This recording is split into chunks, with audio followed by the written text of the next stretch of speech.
Good morning, viewers. You're tuned into Ways Breakfast, the show where we take on national issues, unpack the headlines, and connect them to the everyday realities of Nigerians. My name is Choma Kalu, and as always, I'm joined by my amazing co-anchor, Oluchi Omenka. She is a woman who brings in perspective, passion, and a sense of purpose to every conversation. Now, you see, this morning we are taking a look at a story that is steeped in history, but one that also holds a mirror to our present as a nation. President Bola Tinubu has approved pardon for 175 Nigerians, including soldiers executed or dismissed by colonial and post-independence military authorities. Now, according to the presidency, this act is meant to right historical wrongs, to restore the dignity of those unjustly treated, and promote national healing. But beyond the symbolism, this story raises deeper questions about justice, fairness, and the soul of our nation today. Because while the government speaks of reconciling with the past, millions of Nigerians are still battling the wounds of the present, from insecurity, economic hardship, from ethnic mistrust, to institutional injustice even. So this morning, we're asking, can a nation truly heal from the past if its people are still hurting in the present? And what does this gesture of forgiveness mean for Nigeria in 2025, a country still struggling to unite around truth, equity, and compassion? We'll be unpacking this from every angle. But first, let me meet my co-anchor, beautiful Oluchi Omenka. How are you? Bonjour. you are so dramatic. What do you mean bonjour now? Bonjour, Chama. Comment ça va? Ça va bien, merci. Et vous? I bet that's the only thing you know. This was so spontaneous. I didn't want to say bonjour. Because I'm like, I can't come looking the same. I mean, I bring you different drama every week, yo. Oh my God. How are you, Chama? I'm good. Did you have a good weekend? Oh, you had a great weekend. All you people that monitor my status. You did have a good weekend. It was a blast. And it was a blast. That outfit you had on. I've never looked more beautiful, And Chama. I'm like, Oluchi, who gave you? You're a big woman, though. Did you see that blazer? Stay there, they belittle me. You like, stay there. Girl, you will be shocked at what I'm pour going detergent for me. It's not soap you should cut at this point. But yeah. I had a lovely weekend. So the gig I got on Friday, it was just very out of the blues, because I remember waking up one morning and I saw they had collaborated with me on a post. I had sent these people a message a long time ago, but I didn't get any response. But somehow it still got to me, and I was honored beyond my imagination. Apart from having a wonderful show, I was honored. This was one event I felt so honored. You know, when they treat you like somebody that matter, not like you're treating us as you're doing us a favor, but you're treating us like one of the speakers. It was so amazing. I had a wonderful rest. Then I had a great time in church. It was powerful. I'm starting the week on a very high electric note. Like, you are glowing, my bring friend. all the challenges. I will break the jugular. I love that. Yeah. Well, yeah, the weekend was good. I kind of hung out with my friend for a little bit. I hung out in her house because I can't go outside. I wanted to say something, but I'm not going to cast you. We need to really be checking up on Chima, because every time she returns on Monday after every weekend, something is always happening. I'm going to do that. We're going on a fasting and prayer, our dearest viewers, because our anchor has to be protected. My goodness. Oluchi, no, that was an honest domestic accident, a very minor one, by the way.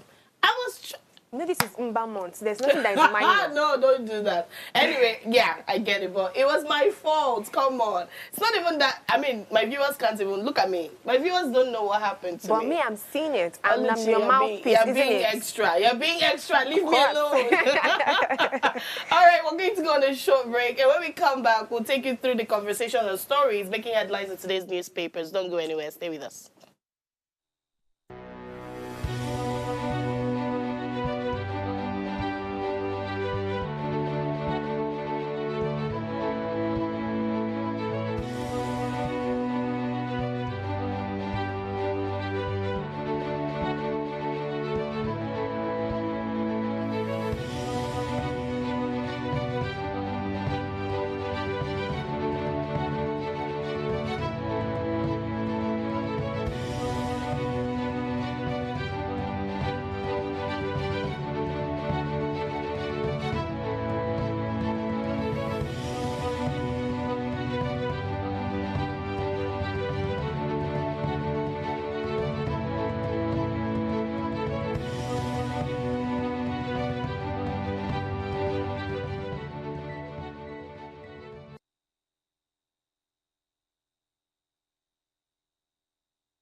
Welcome back. And remember, you are the main ingredients in our conversation today. So we'd love to hear your thoughts on everything we're going to be talking about today, right? So our phone lines are open.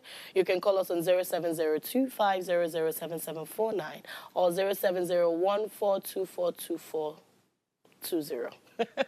If you're yet to subscribe to our YouTube channel, you can do that at Official Upgrade TV. Click on the subscribe button, like, share the link. Share the link to your family and friends. Or you can tune into channel 145 on your Go TV and don't miss the conversation. So right now we'll be diving into the latest news and current events, and we'll start with The Guardian. Oluchi will take us through that. Yes, The Guardian has really interesting stories. Let's hope that we get follow-up to some of the conversations we had last week, because last week had a lot on the headlines, from flood to different things happening to sad stories. There was one story, I'm sorry I'm digressing, but there was a story we did not mention last week, the woman who allegedly put her husband on fire and he lost his life. And a lot of people have brought out different angles to that conversation.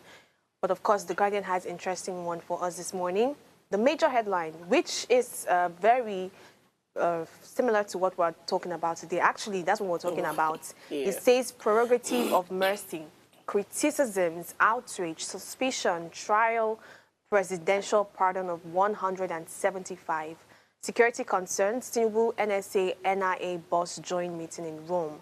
Federal government revokes Mararaba Kefi road contract over negligence and faulty design. Psychologist blames lifestyle and others for emotional instability among youth. Presidency, Sultan and others commit to friendly girl-child policies. Mba's exit ends PDP stake, dominance in Southeast. Below that, we have Zenith Bank hopeful of full-year performance, pays 51.3 billion naira dividends. Above, we also see as soon federal government talks end in stalemate as Conwa breaks ranks. IMF World Bank meeting, Cardoso leads team as federal government confirms Edu indisposed.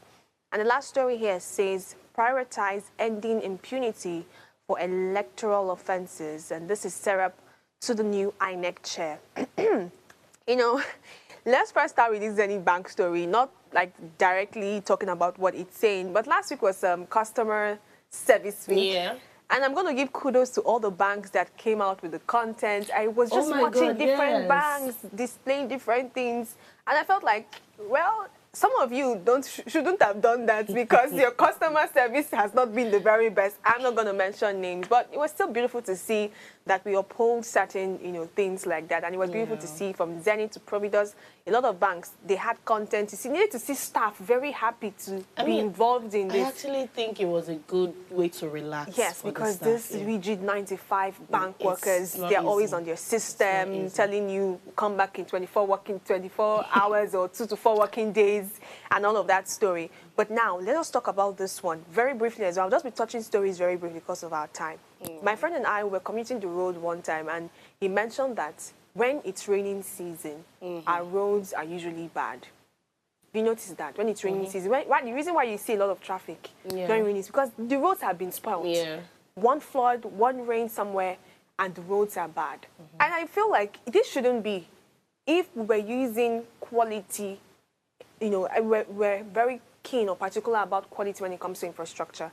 And I'm linking it to this story about a particular road contract that had to be, put on hold. And that is because of negligence and faulty design. I'm going to applaud this. And we should see more of this. Some people are given projects and they have no intention to execute anything with excellence.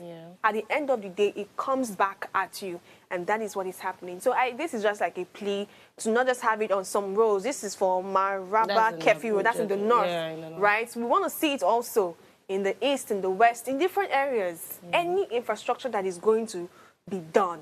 Let us not just see money, something billion naira, something $1 million. Let us see good quality equipment. There are some roads that are great, but I feel like some people pay attention to the major roads because, there's going to be eye on that. What about the minor roads, the street roads? I cannot count how many streets I've been to that I saw them. I literally watched how that road was done. Come back in 2 to 3 months. You're seeing potholes everywhere. Do you understand? And I'm hoping that just like this particular contract was put on hold because of negligence and faulty design, we should have that happen much more. And my last story, okay, you wanted to comment on that? Okay, yeah, before you go on your last story, I think, like you said, it's a very welcome development. You know, another thing that Nigeria has that going for them that is not really good is because we have given it to so construction company, yes, right? And they have a name, so to speak.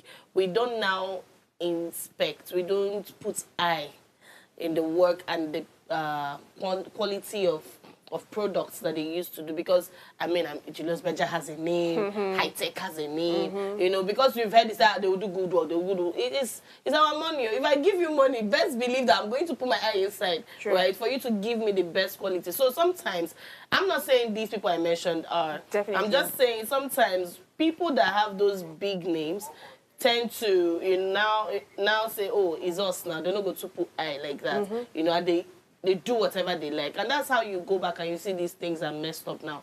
So, yeah, kudos to them. I actually really think, I hope this is not politically driven. Yes. And I hope that this is actually the reason why they're putting it on hold. You know, when you mentioned popular companies, I'm also thinking of the embezzlement. Because you can have people who are in charge of this contract and they want to do a great job, but the person who is handing over the money can say, see, we've told the public 1.5 million, we're going to give you this, work with it, and we're going to tip you. We're not going to sugarcoat anything on this table. It happens. Yeah. This is just our plea to ensure that we have quality, so that people stop spoiling their cars and, you know, bad things happening. Because when flood happens and there are potholes, this is that pothole that people fall into, injure.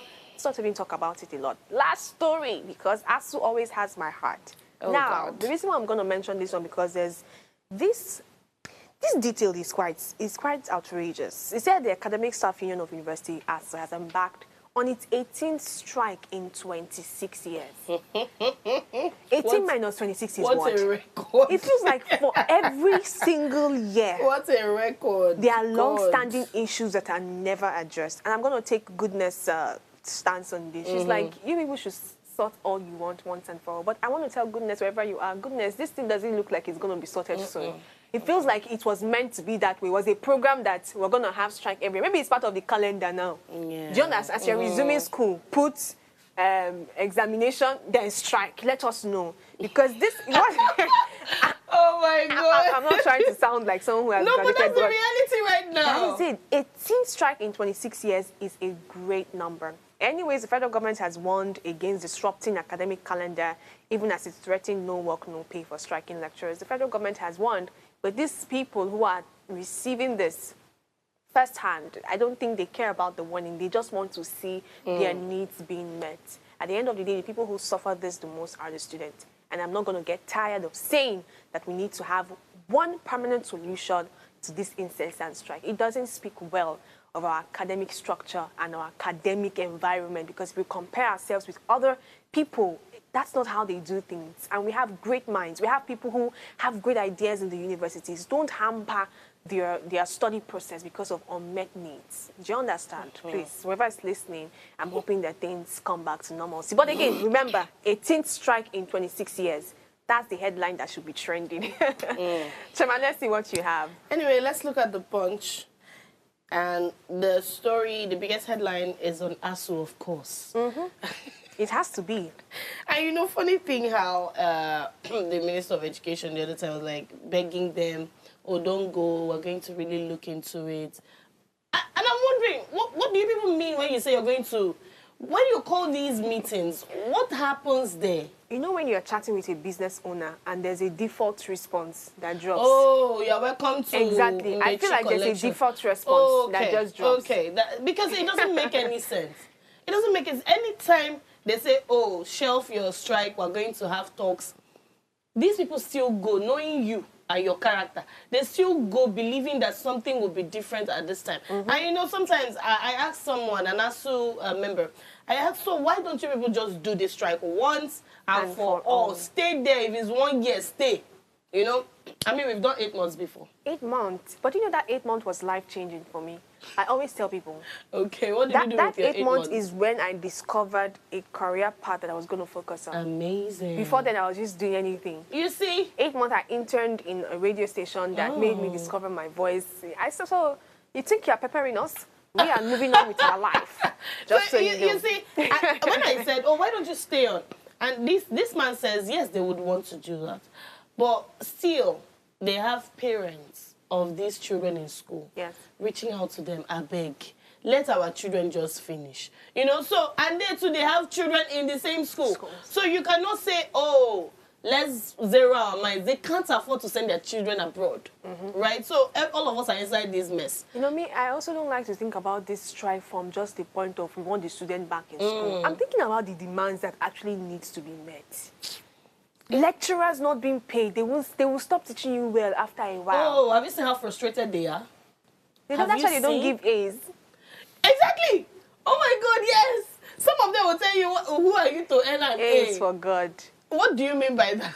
It's easy to talk about it from a student perspective, Oh, but yeah. sometimes I wonder, what are these people going through to be It's for a lot. It's for really their salaries a to be lot. withheld for months and you've not met it, for It's infrastructure to be on terrible. hold? These people have Because it's families. such. These people have families to feed. I don't know how, really, I don't know the kind of mind the people in government have. But it's really sad. Anyway, let's move to another story. It says, Tinubu under fire over presidential pardon for drug offenders.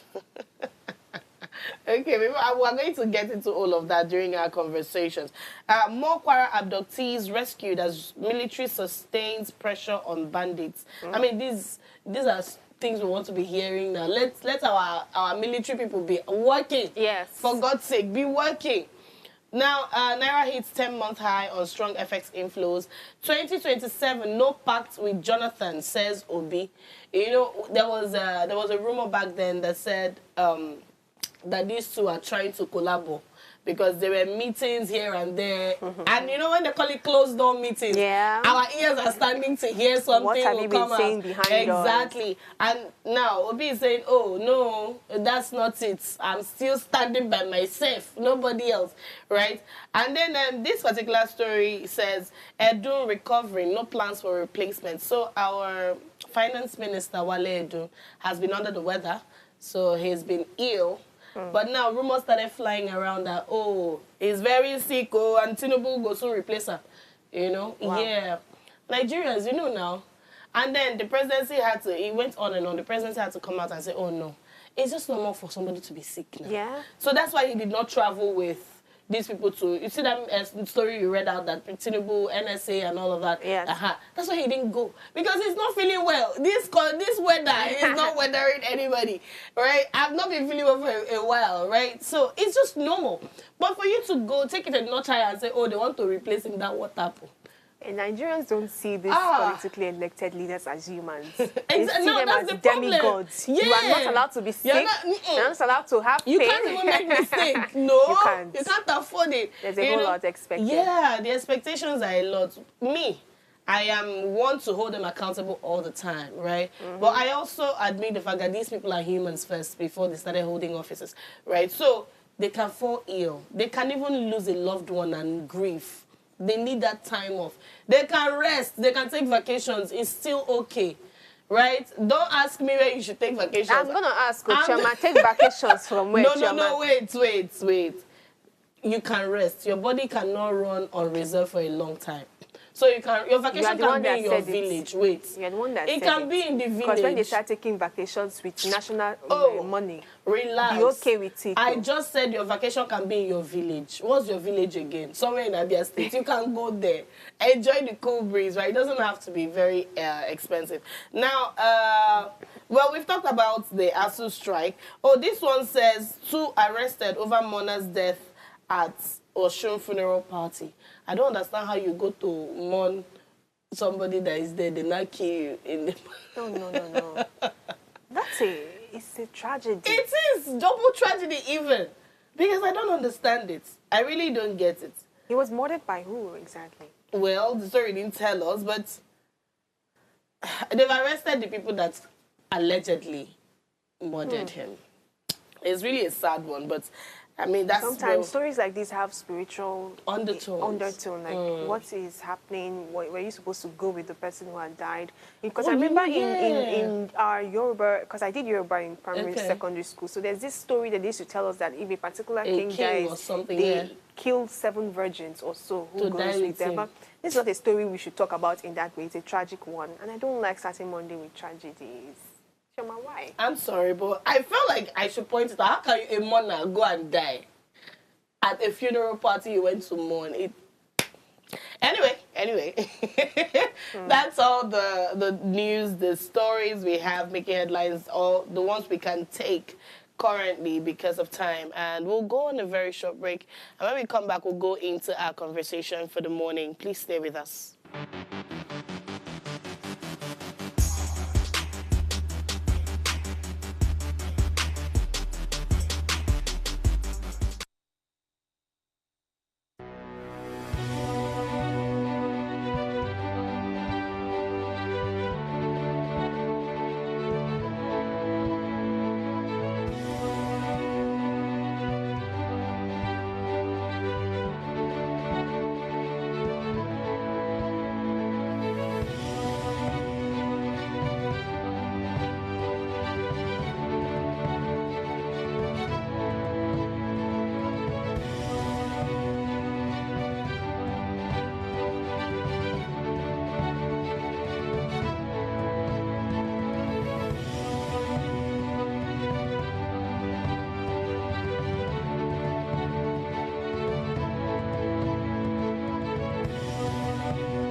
Tell us you're a Nigerian without saying a word. Energy security is one of the most pressing issues for many developing countries like Nigeria. And if there's going to be any meaningful progress, addressing our energy issues is non-negotiable. I need to see light for my house. Make them do something. Band A is expensive. I literally have to turn off all my appliances just to reduce costs. We need light. Introducing the Energy Outlook, your go-to show for everything energy. Every week, we'll bring you the latest insights, innovation, and in-depth analysis of Nigeria's energy sector. From policy discussions to regulatory insights, we'll analyze the key decisions influencing growth and sustainability in the energy sector. We'll bring you the human stories behind the headlines, giving you a personal perspective on the broader energy challenges. Join me every Friday at 6 p.m. for the Energy Outlook, your guide to the future of energy, where energy means business.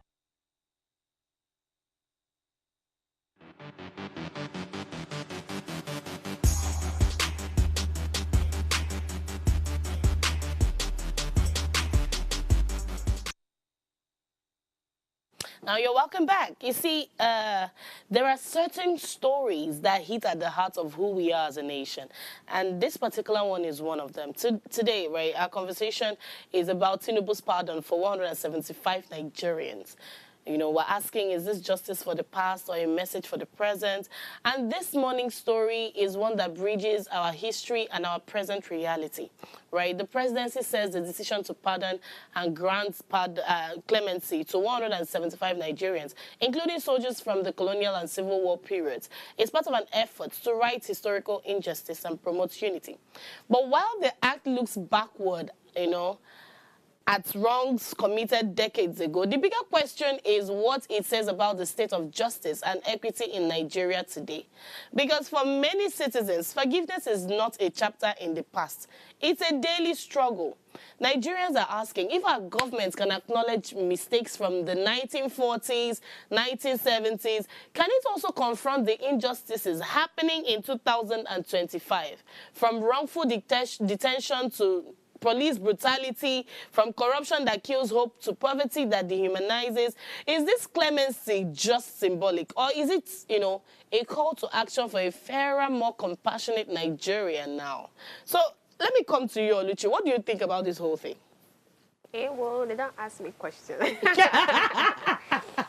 I think that this causes us to really evaluate the justice system. Yeah. So I'll give you a backstory to how I used to view presidential pardons. Okay. So I think there were movies, my brothers and I, because we watch movies a lot. Presidential pardon made sense in some movies that we watched when the person who was probably executed or tried wrongly, in that sense, you know, just gets pardoned. But I've always had a question for, like, what is the process like? Who are you really pardoning? Are you pardoning someone who shouldn't be pardoned at all? Do you understand? Are you pardoning someone that shouldn't even get back to the society at all? Yeah. And then I want to even link the story to something I saw over the weekend about the injustice being met in, what's it called? In jails, prisons. There was this very scary story. I always use the word scary and all because that's actually how I feel when I read things like this. So it was saying that the living condition there is terrible. That is, some inmates now pay like 5,000 naira. Which pay? They have sex with these people, with probably the security guards or some other person. They like exchange. Pause. Who is having sex with who? So these inmates need access to basic things of life to make life comfortable for them. You know, if an inmate, all your rights are stripped off. I'm wondering if that's how it ought to be. Yes. So this is how it looks like for them. But they still need basic amenities to survive. So they now trade what they have, which is sometimes sex, for money, to get some things on. Because I'm sure even in prison, I've watched this movie, Prison Break. People still trade in prisons. People still buy stuff. Do you understand? Money still goes around. So for you not to be that person who is there alone, it was a particular research that was done. I read it during the weekend. So you can see that the living condition for these people in cells, in prisons, in jails is terrible. And I think that's even something we should discuss another day. I know that people should pay for their crimes. But even these people that are paying for their crimes, there are different categories of this crime. There are some young persons that probably got into, you know, that when God uses it as a scapegoat, as they say. Exactly. There are some that are still very correctional, but in some prisons, we see everyone together. I'm not going to be advocating for release prisoners. If you do wrong, you will serve the jail term. I'm diverting, but I'm bringing everything together very beautifully. So when I saw that, I'm like, oh, this condition really doesn't make sense. And I'm wondering, what are those that are in there unjustly? Because we've had stories on this tape. I think there was one time Kiki was here. We're exposing the story of a 12-year-old or so I think I saw that story, that was in prison for a very long time. Do you understand? But eventually, I think a civil rights lawyer came to the mercy of this person. And that's just one story. There are 50 cases plus, I am sure, in different jails of people who have been wrongfully executed, convicted in that sense, and are imprisoned. So I'm asking, what is the justice system like? Because we really need to look at something that makes sense. I looked at this story, and it was giving me decades ago. People who have been there since the Civil War. Some people were, you know, before I was one born. of the persons were Herbert Macaulay. This guy is dead. They're all dead. Most of the was people. on the list. Yes. So like he's freed from what in the afterlife. So it's a posthumous pardon. Exactly. That's the reason I thought, okay, this is something we should talk about. Because so you're not talking about the present. That's why I said, let's link it to the present. Because you're pardoning people that are dead. We're not even born. Do you understand? I wasn't even born. Some people that have even committed some crimes were not born at that period and they are serving their jail term. So I'm asking, how is the justice system like? Is this a politically motivated thing? At this point, we are. I'm not trying to be a critic, but everything needs to be questioned. Because we see things as though it's politically motivated. It has a fine headline in that sense. Yes, something that, oh, maybe there's something happening here. But what is the motivation behind this? Because if we look at it very critically, there are many people who are unjustly treated. The justice system, the prison environment, is not becoming safe for people. Because I think the fact that you have people in prisons, Shema, have you thought about this? You don't want them dead. You want them rehabilitated. Because I think that's what prisons are meant for. I mean, it's called correctional center. Thank you. Someone does something bad. Because we don't want to just end your story like dead it, as they say. We want to see something better at the end of it, even though it has long-term consequences. This life should count in some ways. I'm really going out to people who have been wrongfully convicted. After seeing that, in fact, the picture I saw, Chuma, are you with me? Yes, I am. The picture I saw of the 12-year-old person, this guy was so lanky. He had lost flesh. He had measles. I mean, that should be a minor now. That's a minor. And there are many people like that. So if you're going to be doing pardons like this, so shouldn't you start working with some of these civil rights lawyers, people who are at the verge of accountability, transparency, justice, the real justice, and let us find out people who should be freed, not the one that seems to give a label about of cancer, political all these people. That's the people you are giving pardon. What significance does he have? What significance does he have? Does it do something to the families? I don't know exactly. Maybe like I don't want my father's name or my kinsman's name to still be in the book of prison. People that were executed in 1995. For what it's worth, these people are 30 years old and have their own family and living their life. Life is going well for them. So what is, my own is, I hope that when you do all this pardon thing, you are finished with the disease. Can you come to the people living now? Present. Right, because now you spoke about people in prisons. I saw in the movies too. Because now our Nollywood system, right, our Nollywood industry have moved to telling real life stories, yes. And that's something I really commend them for. Right, I saw something. The man said, "Oh, and this was based on a life event. This guy was jailed because I think his child had a heart issue." And then he stole a medication, just one pill. Imagine. From the chemist, and that's how he's there. Do you understand? So now it goes to show. Some people were even at the wrong place. At the wrong, yeah, exactly. And you know how police, they mass arrest. Yes. Some of them, that's their circumstance. Now, beyond that, here's something else I want to talk about. When these people are done serving their terms, especially those that were unjustly jailed for a very long time, that did not have maybe pro bono lawyers that could come to their rescue, they don't have money. And then eventually maybe their family and friends have forgotten about them. Some of them that they are even arrested without the family and friends knowing, and they declare them missing, and over a while everybody is living with, oh, that one don't go, right? Because there's a case in Port Harcourt. One time we went to the correctional center. This guy was released, went out there, the world looked very...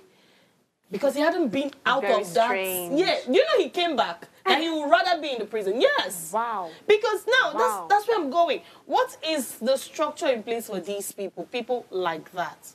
Do you understand? Yes. Are you helping them reconnect with their families, or you're trying to help them settle into the society? So in his case, when I heard, I'm like, you came back. He said, So yes, these are the questions we are asking. So beyond granting pardon and we are praising you, maybe you are doing this, you are doing that. What are we doing for these people? Also, what message does this act send to victims on the current injustice? Now look at you inside, not you, my dear. Not me, my sister. You're inside jail and you're hearing news like this. And maybe you're unjustly jailed. Yes. How do you think that person would feel? Make them doubt the whole system. Sometimes I even fear for those kind of people when they are integrated back into the society, because sometimes probably they were wrongly jailed for 10, 15 years. Some of them still leave and they get back into the society. They are going to be going into a society full of hurt. Yeah. Because I did not deserve what happened, or probably my story wasn't told properly. The reason why we still have, there's this thing they call fair hearing. The worst of prisoners. I'm sure if, I always see this Anini's guy name, because maybe I did a documentary on him one time. Okay. Even if someone like that we all knew did this, terrorist. Life and direct, fair hearing is, let us even hear what happened. But many of these people don't even get that kind of opportunity, and they are back. But I want to speak to the first question you asked about rehabilitation. That Port Harcourt story is quite interesting. And the reason we have things like that is because we don't have proper integration systems for these people. Correctional centers are not doing what they ought to do. I beg to differ. I'm using that word, copying someone. They're not doing what they are expected to do. Like I've said before, reiterating again, correctional centers is not the end of someone's life. Yeah. The fact that I did not kill you on the spot, I didn't end your life on the spot, because of a crime you committed, is because I'm thinking that there can still be reconciliation, there can still be something positive out of the story. I know in prisons we have all manner. We have thieves, we have rapists, we have pedophiles, so sometimes their crime self can make you feel like, let these people just go, right? But I don't want to take that stance. I want to come from a very human point of view. So in this correctional centers, we see some NGOs. Have you seen some NGOs go to the centers to give them just Food, basic things to help needs, them? yes. Sometimes you see churches as well go to preach to these people. Do you understand? Yeah. I feel like it's been left for private people to handle for too long. I like when private people get involved with things that concerns us as a whole. But let's start having proper structure. In this, I've never been to a prison before, but do we have classes? Like, do they hold classes? Because these people, I think it depends on the prison. on the kind of prison, right? Let's not make it a kind of prison. Let it be a standard. If you are here, if at all you get to leave, you are not living with the mindset you came with. And we can be confident of that, because when you came here, we stripped you of everything that was wrong and implanted in you what was right. It's a relearn process. Relearning process. Yeah. Especially for people that were probably young. Because look at some people that are in prison today. Some of them were probably in prison at the age of 21, 22, 23. They did things that are bad. They followed their friends. They stole.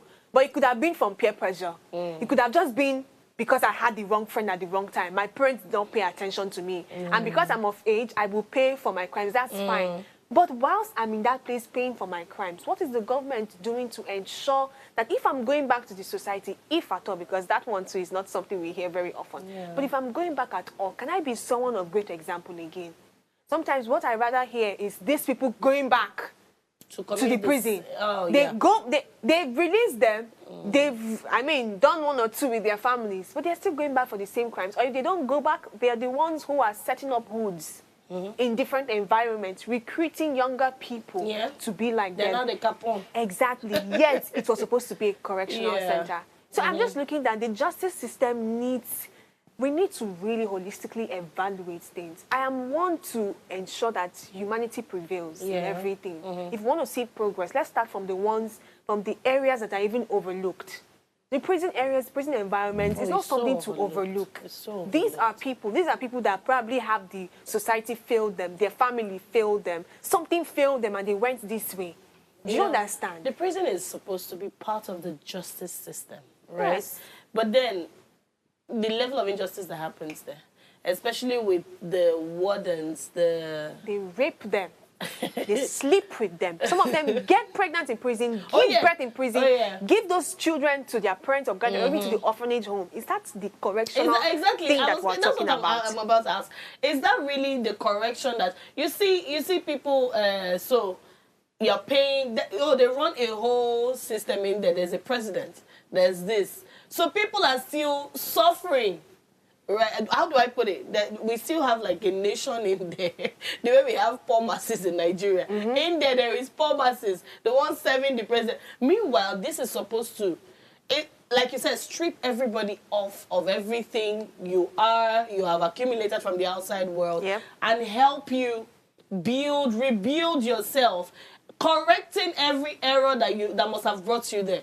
But you see, these what's it called? Prison securities or authorities put in charge, because let's say a rich person is jailed, and then of course you tell the person, I'll settle you this one. There's preferential treatment.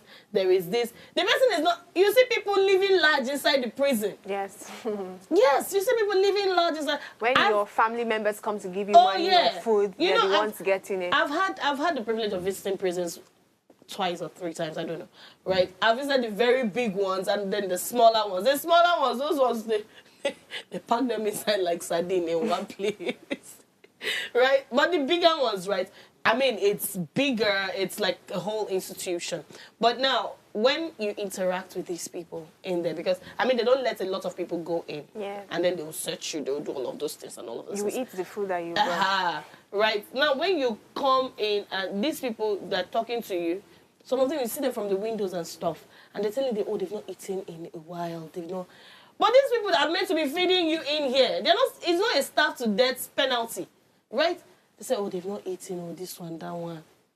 And then I don't know. There was one time, I Yeah. remember right now, there was a particular budget that was put in for this. You read it on the newspaper, I can't remember. I've forgotten the amount, but it was quite hilarious. It was a lot of money that was pumped into prison welfare. And I was asking that. Prison welfare. If these people have this kind of money, if I go to that prison, I should be seeing people that are very healthy and chubby. But that's not what happens. That's not what we see. And I'm like, embezzlement even happens in this area as well. Everything, my sister. Everything. But then we would go on a very short break, and then when we come back, we'll continue this conversation. Please stay with us.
Nigeria, by extension Africa, battles a growing youthful population and with little or no meaningful engagement lives a ticking time bomb on our hands.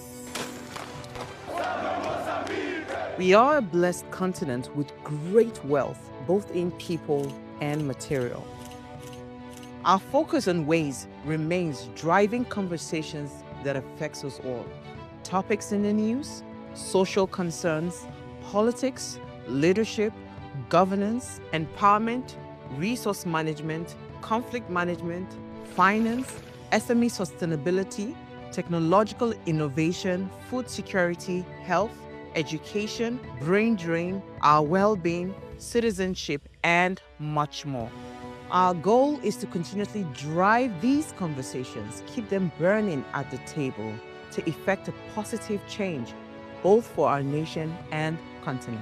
Ways, what are you saying, has a secret ingredient that completes the conversation every single episode, and that ingredient is you. Our past conversations shaped our yesterday. To shape our tomorrow, we must keep talking. So, I want to hear you. Be a part of our live conversations Mondays through Fridays. And let's all have our say.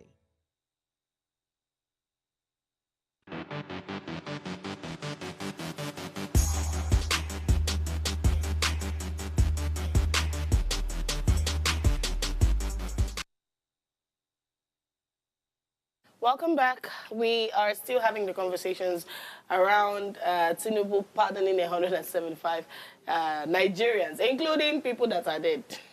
I like to always point that out, including people that are dead. But then, coming back to your Luchi, right?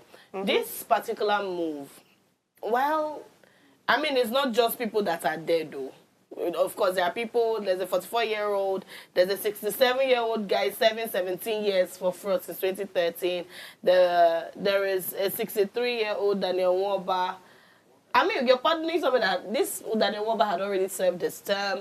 There is a 58-year, so there are quite a number of people that are still alive. Let's point that out too, right? So now, but this move, right, don't you think it should inspire like national reflection, right? Not just on the military history now, but on how we treat our citizens in Nigeria? Yes, it should reflect, what's that word you use? National reflection. National reflection. Yes, it should prompt. It should prompt it because every nation owes its citizen. And how do I put it? You owe the citizen a whole lot, especially in taking care of your people. Going back to everything that we've been blabbing since morning, citizens need to be treated as people that matter in that sense. I do not really know much that happened during the time of the Civil War and all. But if you listen to some of our parents talk and how they talk about the injustice that was met, you realize that there was actually, I don't want to speak like an Igbo girl, for they say I'm Biafra. I know, right? You just discover that it was as if there was no wrong side. Do you understand? Yeah. Of course, there's always a wrong and a right in a disagreement. But sometimes when I hear stories from the Igbo angle, from the other people that were affected, that Civil War period, it was almost like there was no wrong side. It was just disagreement. It was just people not understanding themselves. And it was also from pressure from a society that was not working. So it was people taking extreme angles, extreme ways to deal with certain situations, and then it led to a war. Of course, we can never, ever justify wars. We can never, ever justify killing people. Whether or not there was a disagreement that you did not put to play, people lost their life in the Civil War because of the Biafra and, you know, what happened in the West and everything. But in the midst of all that, too, since it's taking a long time, at the end of the day, we need to really ensure that people know why they're being pardoned. I was expecting to even hear, I don't know, maybe like, I don't know if a press conference happened. Do you understand? Like all this round table stuff where we speak to some of these people that are probably there, who are the representatives that we have. What story do you want to paint? There should be a motive behind everything. They just said, according to the statement by the presidential aide, it just said it's just to right historical wrongs. Historical wrongs. That's all. Promoting reconciliation. That's all he The said. specific wrongs, were they mentioned? Was it highlighted? Was a story told about it? So what historical wrongs in that sense? Was it a pardoning that was done out of pressure? I am not like against pardoning. If people at the end of the day have, they are remorseful, as they say, or, you know, things have gotten better, rehabilitation has happened, and you can see that this person can be integrated to the society, there should be pardon. That's why we even have presidential pardons. Because we don't expect people to be in prison for too long. Exactly. But the motive behind it is what makes us question. So when you say righting historical wrongs, what historical wrongs? Is it these people that were wronged? Were they the ones who were wronged in the prison? Or did they also wrong people? Because some of these people that are in the prison, some of them wronged people. They were at the helm of people losing their lives. I mean, some of them were jailed for fraud. Exactly. So this historical wrong that we're writing, are we not writing with the wrong pen and with the wrong handwriting at this point? Because let's ask, if it's I've told you that Civil War, we all had our wrongs, disagreement from different regions, and some people had to pay for the crimes that they deserved, right? So if we're not writing wrongs that, oh, we want unity, we want one nation, we want us living together in peace and harmony, we want to, you know, let this democracy make more sense, then let us address it properly. I mean, I think presidential pardons, right, should have to do with the now. Honestly, the people that are now. Because if you look at the list of the people that were pardoned, like I said, a good number are dead. Like I said, Herbert Macaulay was jailed in 1913. They are coming all the way. And then some other people that are, still alive, that were pardoned, they've already served their sentence. You know? So what's the significance of the pardoning? Is the pardoning that, because you know there's this thing also where if someone goes to jail and they come out of jail, they cannot run for office. Okay, sometimes does it strip them of I'm wondering, because if some of them have finished their sentence and you're pardoning them, it's like, oh, we're not seeing you as an ex-convict anymore. We're seeing you as a normal Nigerian who has all the rights and privileges that ex-convict usually doesn't have. It still doesn't. Is that the pardoning? I mean, normally, an ex-convict should not have that stigma. I mean, an ex-convict will have that stigma. No, he will. They will. But then, if it was a normal situation, he has served his term, right? So, you're an ex-convict, that's okay, we know. But the stigma that comes with, you're already defeating the whole correctional thing that has... That is going to be very hard to deal with. I know. Because the sentiments and everything, I know. I'm just saying, the person has been corrected, so to speak. That's why he went to the correctional center. It's just like a drug addict going for rehab and comes out, you're still calling him a drug addict, right? It doesn't make sense. So that's the point I'm heading to. But anyway, like I said, I feel like the pardoning should happen in the present. Because over and over again, we're seeing a lot of people being jailed for the wrong reasons, especially with the rise of police brutality in Nigeria. Yes, was it not one time like this that people came out to say that some people that were jailed during the NSAS period, some of them had not even gotten out of jail. They've been there for too long. Even though they came and debunked it and said, oh, there's nobody from NSAS that is still in prison. But debunking or no debunking, that story did not rise from anywhere.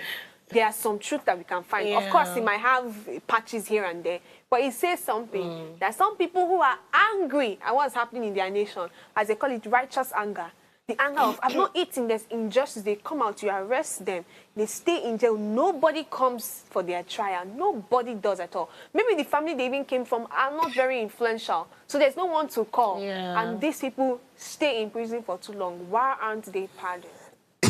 I mean, let's move on. We have to start wrapping this up. I feel like this should lead us to structural reforms in Nigeria. Yes.